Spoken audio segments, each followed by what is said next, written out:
A presidential visit in Fort Worth in just a few hours. President Biden arrives in North Texas with a focus on veterans today. Chris Sadeghi is live at the VA clinic in Fort Worth. Okay, Chris, the president is set to speak about some specific veterans issues.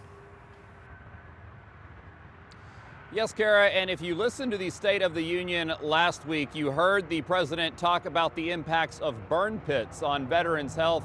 That's the reason he's making a couple stops in Fort Worth today. We are expecting the arrival of Air Force One at Naval Air Station Joint Reserve Base Fort Worth around 12:50 p.m. Then the president will head here to where we are, the Fort Worth VA clinic.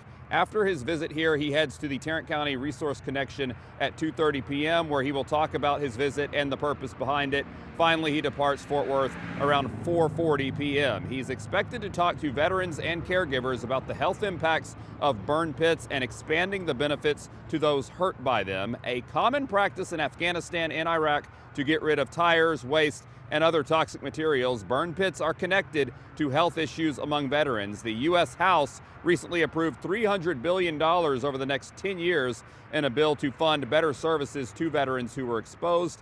In the State of the Union, Biden even mentioned his son, Beau, who died from brain cancer in 2015. And they come home, many of the world's fittest and best trained warriors in the world, never the same. Headaches, numbness, dizziness, a cancer that would put them in a flag-draped coffin. I know.